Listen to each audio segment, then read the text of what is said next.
তোমার তো ফাসাদ লাগাইতে হবে রে ভাই। ইমামের পেছনে সূরাতুল ফাতিহা পড়বা কি পড়বা না, উভয় দিকেই সাহাবায়ে কেরামের ফতোয়া আছে, আমল আছে। সূরাতুল ফাতিহা না পড়ার বিষয়ে কোরআনের আয়াত আছে সরাসরি, ওয়াইদা কুরিয়াল কোরআন ফাসতামিউ লাহু, যখন কোরআন পড়া হয় তখন মনোযোগ দিয়ে শুনবা, ওয়ানসিতু, এবং চুপ থাকবা। সমস্ত সাহাবায়ে কেরাম উম্মতের ইজমা, এই আয়াত নাজিল হয়েছে নামাজের ভিতরে কোরআন তেলাওয়াতের বিষয়ে। অর্থাৎ আল্লাহ তাআলা বলছেন নামাজের ভিতরে যখন কোরআন তেলাওয়াত হবে তখন সব তোমরা চুপ থাকবা। এই ব্যাপারে সাহাবায়ে কেরামের ফতোয়া আছে, আমল আছে। আবার সূরাতুল ফাতিহা পড়ার পক্ষেও আছে। তো এখন তোমরা কোনটা করবা? তোমরা সূরাতুল ফাতিহা বাদ দিবা? না না, যদি তোমরা সূরাতুল ফাতিহা পড়া বাদ দাও তাহলে তো এই অঞ্চলের মানুষের আমলের সাথে মিলা গেল, ফাসাদ তো জমলো না। তোমাদের তো ভাই ফাসাদ করতে হবে। অতএব কি করো তোমরা? তোমরা সূরাতুল ফাতিহা পড়া শুরু করো, আর যারা পড়ে না এদের নামাজ হয় না বইলা ফতুয়া মারো।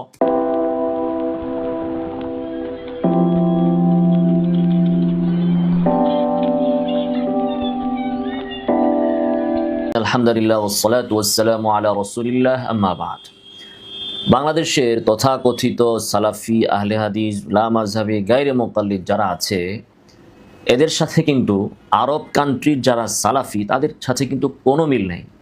আরবের ওলামায়ে কেরাম তারা মুকাল্লিদ, মাযহাব ফলো করেন, তারা হাম্বলি মাযহাব। কিন্তু এই অঞ্চলের আহলে হাদিস সালাফি এরা কিন্তু মাযহাবি না, তারা মাযহাব বিরোধী এবং মাযহাবকে তারা শিরিক মনে করে। তো এদেরকে আপনি যদি পর্যবেক্ষণ করেন তাহলে কিছু পয়েন্ট আমি যা বলবো সেগুলো আপনি বাস্তব পাবেন। এক নম্বর হচ্ছে, তারা বলে যে মাযহাব মানি না, কিন্তু তারা আমল করে হাম্বলি বা শাফি মাযহাবের মতো করে, অর্থাৎ হানাফি মাযহাবের বিরুদ্ধে, হানাফি মাযহাবের বিপরীতে তারা অন্য অন্য মাযহাবের মোতাবেক আমল করে। যেহেতু এই সকল অঞ্চলে হানাফি মাযহাব প্রচলিত, এই জন্য তারা হানাফির বিপরীতে অন্য মাযহাবকে ফলো করে। 2 নম্বর পয়েন্ট হচ্ছে, যদি কোনো ক্ষেত্রে তারা দেখে যে এই মাসআলাতে হাম্বলি, শাফি, মালিকি তারাও হানাফির সাথে একমত, সৌদির শায়েখ আলেমরা তারাও একমত, সেক্ষেত্রে তারা যেটা করে সেটা হচ্ছে, তাদের নীতি হচ্ছে যে হানাফির সাথে মিলা যাবে না। এই জন্য সেই ক্ষেত্রে তারা সমস্ত মাযহাবের লাথি মাইরা তারা ভিন্ন একটি পদ্ধতি আবিষ্কার করে। এর কিছু বিশ্লেষণ আজকে আমি করব ইনশাআল্লাহুল আজিজ। ব্রিটিশদের স্বার্থে তারা যখন এই অঞ্চলে, ভারতীয় উপমহাদেশে এ ধরনের একটি মত এবং মতবাদ এবং দল আবিষ্কার করলো, তৈরি করলো, সৃষ্টি করলো, তখন প্রশ্ন দেখা দিল যে এরা কোন মানহাজ ফলো করে আমল করবে। কারণ আমরা যত আমলই দেখি, রফুল্লাদিন করা না করা, আমি নাচতে জোরে নাবির নিচে উপরে হাত বাঁধা, ঈদের নামাজে 12 তাকবীর 6 তাকবীর, এই সবই কিন্তু হাদিসে আছে। তো ওরা যদি বলে যে আমরা হাদিস মানি, তাহলে তো কোন দিকে যাবে? নাবির নিচে যাবে না নাবির উপরে যাবে? কারণ নাবির নিচের হাত বাঁধার হাদিসও আছে, উপরে হাত বাঁধার হাদিসও আছে, বুকে উপরে হাত বাঁধার হাদিস নাই। কিন্তু নিচেরটার ভিতরেও কিছু দুর্বলতা আছে, উপরেরটার ভিতরেও কিছু দুর্বলতা আছে। তো ওরা যে বলে আমরা সহি সহি সহি মানি, বিষয়টা এমন নয়, তারা দুর্বলটাও মানে। কিন্তু কথা হলো কোনটা মানবে? নিচেরটাও তো দুর্বল, নাবির উপরেরটাও তো দুর্বল, কোনটা মানবে? ইমামের পেছনে সূরাতুল ফাতিহা পড়বে কিনা, উভয় দিকে দলিল আছে। সূরাতুল ফাতিহা না পড়ার দলিল সরাসরি কোরআনে আছে, পড়ার দলিল হাদিসে আছে। তো এখন কোন দিকে যাবে? ওরা তো ব্রিটিশরা বানিয়েছে, তোমরা মাযহাব মানবা না, তোমরা উম্মতের ভিতরে ফাসাদ লাগাইবা, তোমরা বলবা ব্রিটিশদের বিরুদ্ধে জিহাদ করা হারাম, কিন্তু মুসলমানদের মসজিদে যায় ফাসাদ লাগানো ফরজ। এই হচ্ছে তোমাদের প্রধান কাজ। এখন এই যে ফাসাদ লাগাবা, এখন তোমরা আমল কোনটা করবা? নাবির নিচে হাত বাঁধবা না উপরে হাত বাঁধবা? উভয়টারই হাদিস আছে, উভয়টাই জয়ীফ, কোনটা নিবা? আবার সূরাতুল ফাতিহা ইমামের পেছনে পড়বা কি পড়বা না, উভয় দিকে দলিল আছে শক্তিশালী। এখন তোমরা কোনটা করবা?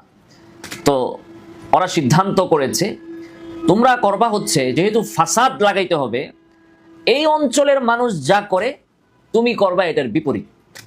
অতএব এই অঞ্চলের মানুষ নাবির নিচে হাত বাঁধে, এই হাদিসের ভিতরে সমস্যা আছে, তুমি নাবির উপরেরটায় যাও। বলে তো উপরেরটার মধ্যে তো সমস্যা আছে, থাকুক সমস্যা, যেহেতু এই অঞ্চলের মানুষ নাবির নিচের উপরে আমল করতেছে, কাজে তুমিও যদি নাবির নিচে হাত বাঁধো, ফাসাদ তো লাগলো না। তোমার তো ফাসাদ লাগাইতে হবে রে ভাই। ইমামের পেছনে সূরাতুল ফাতিহা পড়বা কি পড়বা না, উভয় দিকেই সাহাবায়ে কেরামের ফতোয়া আছে, আমল আছে। সূরাতুল ফাতিহা না পড়ার বিষয়ে কোরআনের আয়াত আছে সরাসরি, ওয়াইদা কুরিয়াল কোরআন ফাসতামিউ লা, যখন কোরআন পড়া হয় তখন মনোযোগ দিয়ে শুনবা, ওয়ানসিতু, এবং চুপ থাকবা। সমস্ত সাহাবায়ে কেরাম উম্মতের ইজমা, এই আয়াত নাজিল হয়েছে নামাজের ভিতরে কোরআন তেলাওয়াতের বিষয়ে। অর্থাৎ আল্লাহ তাআলা বলছেন নামাজের ভিতরে যখন কোরআন তেলাওয়াত হবে তখন সব তোমরা চুপ থাকবা। এই ব্যাপারে সাহাবায়ে কেরামের ফতোয়া আছে, আমল আছে।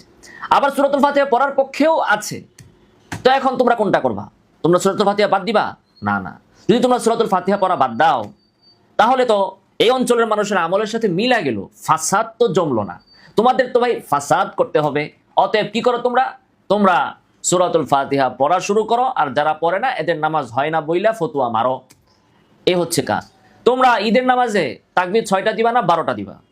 বলে যে হানাফিরা কয়টা দেয়, হানাফিরা যদি 6টা দেয় তোমরা 12টা লাগাও। হানাফিরা এই অঞ্চলের মানুষ যদি 12টা লাগায় তোমরা 24টা লাগাও। বলে যে 6 তাকবীরেরও তো হাদিস আছে, একাধিক বর্ণনা আছে, আর 12 তাকবীরের হাদিসগুলো তো এর থেকে আরো নিচে। তাহলে 6 তাকবীর তো রাজে দলিলের আলোকে, 6 তোমরা কেন মানবা না? বলে যে এই অঞ্চলের সবাই তো 6 মানে। এখন আমরাও যদি 6 মানি তাহলে ঈদের একটা দিনে যে মারামারি লাগাইতে হবে এইটা তো আমরা পারবো না। এজন্য 6 তাকবীরের হাদিস সামগ্রিকভাবে শক্তিশালী হওয়া সত্ত্বেও, 12টা একটু কম হওয়া সত্ত্বেও আমাদের তো 12ই লাগবে। 12র মধ্যে কোনো মারফু হাদিস নাই, তা ওইটাই লাগবে। আচ্ছা ঠিক আছে, তাহলে এটা হচ্ছে তাদের একটা থিওরি যে এই অঞ্চলের মানুষ যা করবে তোমরা তার বিরুদ্ধে করবে।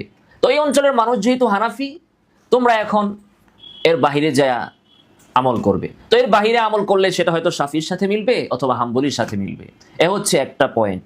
দ্বিতীয় আরেকটা গুরুত্বপূর্ণ পয়েন্ট হচ্ছে ওদের যে তোমরা মাযহাব মানো না ঠিক আছে, কিন্তু তোমাদের আমল যেন আরবের উলামায়ে কেরামের মাযহাবের সাথে মিলে। আরবরা তো হাম্বলি অথবা শাফি, আরবের আলেমরা বিন বাস তিনিও মাযহাবী মুকাল্লিদ। তো আরবের উলামায়ে কেরাম তো মুকাল্লিদ, তারা তো মাযহাবকে অনুসরণ করেন। তো তোমরা এখানে বলবা মাযহাব মানি না, কিন্তু তোমাদের আমলটা আবার এমন করবা যে আরবে গেলে তারা তোমার মনের খবর জিজ্ঞাসা করবে না যে তুমি মাযহাব মানো কি মানো না, কিন্তু তোমার আমলটা যেন দেখতে তাদের মতো মিলে। কাজে আরবে তারা যখন রফুলিয়াদিন করবে তো তুমিও যে রফুলিয়াদিন শুরু করবা। তারা রফুলিয়াদিন করতেছে কোনো একটা মাযহাবের ভেতরে থেকে, আর তুমি তো করতেছো মাযহাবের বিরোধিতা করতে, যে সেটা তো আর দেখা যাবে না। দেখতে তো সেম রফুলিয়াদিন, আমিন জুড়ে, হ্যাঁ দেখতে সেম। কাজেই এটার সুবিধা হচ্ছে এই সুবাদে আরব থেকে কিছু ডলার তোমরা পাবে, আরবের সহানুভূতি তোমরা পাবে। কাজে তোমাদের লাভ হইল। একদিকে এই অঞ্চলের মানুষের সাথে বিরোধিতা করে ফাসাদটাও বালকেরা গরম করা গেল, ফাসাদের বাজার গরম, হাঙ্গামা একটা লাগাইতে পারলা। পরে মুসলমানেরা ইহুদি নাসারা খ্রিস্টান তারপরে ব্রিটিশ তাদের সাথে লড়াই আর যুদ্ধ করবে কি? নিজের মসজিদের ভিতরে মুসলমানরা লড়াই নিয়ে পইরা থাকবে, নিজেদের মসজিদের ভিতরে আমিন আসতে না জুড়ে কেরাত হবে কি হবে না ইমামের পেছনে, তারপরে হাত নাভির নিচে বাঁধবা না মাথার উপরে বাঁধবা, তারপরে নামাজের ভিতরে পাও কতটুকু চেগাইয়া দিবা, এইটা নিয়ে তোমরা সারা জীবন লেগে থাকবো মুসলমানেরা, আমাদেরকে ধরার তো সুযোগই পাবে না। কাজেই ফাসাদ তো সৃষ্টি করতে হবে, এটাও হয়ে গেল। আবার দেখো আরবদের সাথে মিললো, যেহেতু আরবরা মাযহাব মাইনা করতেছে, তুমি মাযহাব না মাইনা করো, সেটা তো আর তারা তোমার মনের খবর জানে না। হ্যাঁ, তুমি তো আরবিও জানো না, যাদের বুঝাইবা, তুমি যাই খালি ওর লগে দাঁড়ায় এসে দিবা পাও, ওরা মনে করবে বাহ এরা তো আমার মাযহাবের লোক। ফলে কিছুটা সহানুভূতি, সুযোগ সুবিধা এবং ওই সহজেই মদিনা ইউনিভার্সিটিতে একটু ঘোরাফেরা করার এবং বাংলাদেশে এসে মাদানি লাগায়া একটা লাল রুমাল পেঁচায়া শায়েক সাজার একটা সুবিধা কিন্তু তোমরা পাবে। কাজেই এই পথ তাদেরকে দেখাইয়া দেওয়া হইল। তো এরপরে প্রশ্ন আসলো, যে সকল মাসালায় হানাফি শাফি হাম্বলি সবাই মিলা যায়, সেখানে আমরা কি করব? সেখানে যদি আমরা শাফি মানি, হাম্বলি মানি বা তাদের মত অনুযায়ী আমল করি, তাহলে তো ফাসাদ হইল না। যেমন তারাবির নামাজ, সমস্ত সালাফ, সমস্ত মাযহাব, সমস্ত আলেমরা বলছেন যে এটা 8 রাকাতের বেশি, মিনিমাম 20, এর উপরে ইমাম মালিক আরো বেশিও বলেন। এবং মক্কা মুকাররমা, মদিনা মুনাওয়ারা, সেখানেও 20 প্রচলিত ছিল এই করোনার আগ পর্যন্ত। তো সেক্ষেত্রে তোমরা কি করবে? সেক্ষেত্রে তো সৌদির সাথে বিরোধী হয়ে যায়, অন্য মাযহাবের সাথেও বিরোধী হয়ে যায়, সমস্ত আলেমদের সাথে সালাফদের সাথে বিরোধী হয়ে যায়, তখন কি করবে তোমরা? বলে যে তখনও তোমরা প্রয়োজনে সব মাযহাবের লাথি মারো, প্রয়োজনে মক্কা মদিনার আমলও এই ক্ষেত্রে বাদ দাও, তারপরও এই অঞ্চলের আলেমদের বিরোধিতা তো তোমাকে করতে হবে।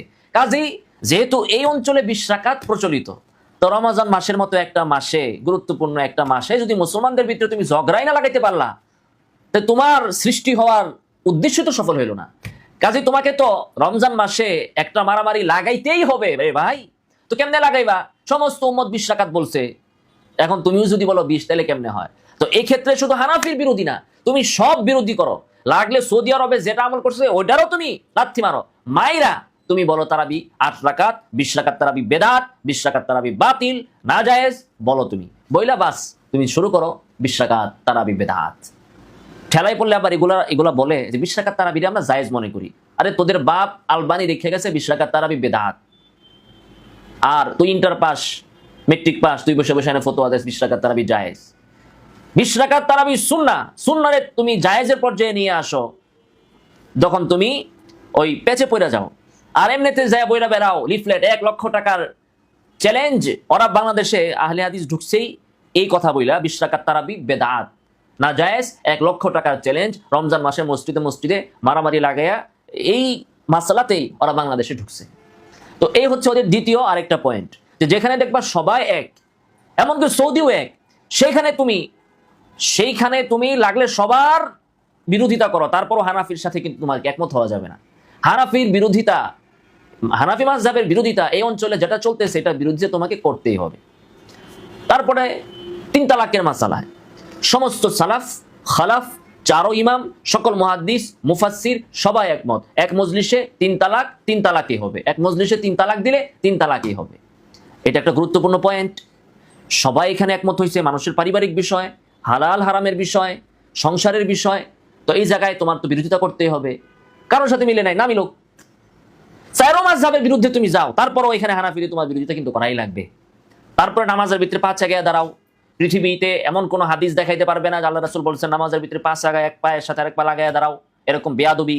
হ্যাঁ, নামাজের ভিতরে বাপ ছেলে এক লগে দাঁড়াইছে, তো ছেলে পাও দিয়ে বাপেরে ঠেলবে, বা উস্তাদ আর ছাত্র একসাথে দাঁড়াইছে, নামাজের ভিতরে ছাত্র পাও দিয়ে উস্তাদদের ঠেলবে। হ্যাঁ, এই ধরনের বেয়াদবি ইসলাম শিক্ষা দেয়? এগুলো কোনো ইসলামের ভিতরে নাই, আল্লাহ রাসূলের কোনো হাদিস নাই। হযরত ওমর, উসমান, আলী ওনারা বলেছেন 5 জায়গায় দাঁড়াও, উদ্বুদ্ধ করেছেন, কোনো হাদিস নাই, একটা হাদিসও তারা দেখাতে পারবে না।